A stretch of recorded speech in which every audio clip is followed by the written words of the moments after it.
ingofero ndayijugunye ujugunye ingofero ndayijugunye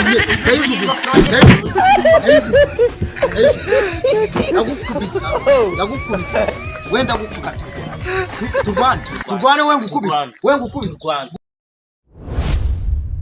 Sakabaka Empire Turi #1. Abantu mwambara utwo tugofero ubundi kuki muba muri mbonera subije n'ibiki nyambaye imbere naye mbwa we urangendaho ako rero reka nkubwize ko umushonje azirundi koko urangendaho umbaze iki urebye ubona ndashonje ngewe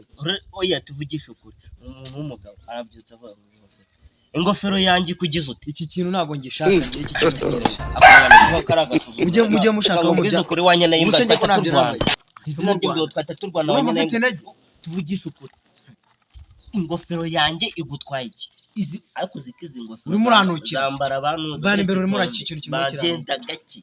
kumva izi ngofero ubundi zambara abaperezida b'ikibe bo munuza bo mu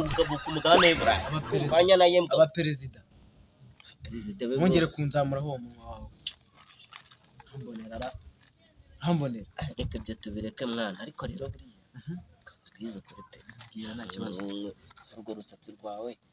harateretse wagira ngo uringegera rusatsi wanjye wujeho ute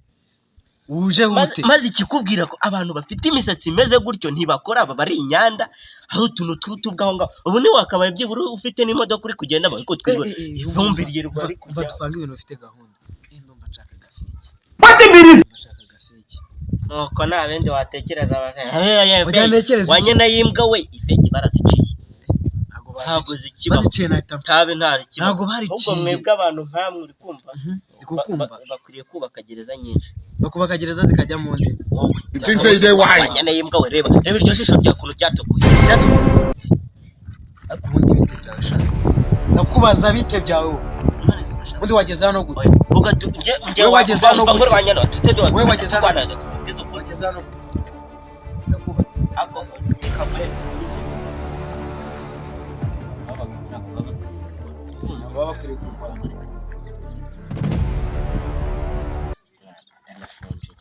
bashonje nta n'isoni ikigoryi muri iki gitondo ngarashonje wambesire ushonje wakoze iki urashonje ejo bundi tutore no ngofero t'inyambiko ati bayikongera reka nkubwize tugira foto y'inyambiko wanyanayimbwa gira favo wanyanayimbwa unjugunye ingofero ndayijugunye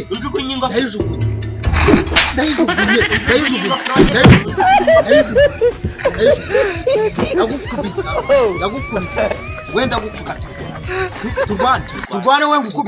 ngukubita ejo bundi nakubise umuntu ahita apfa hepfo none urashaka gupfa nagukubita urushyi ukajyana ikamyo ikugonze njye ntabwo nyina nawe nagukubita naza kundega ibyo bonye imbere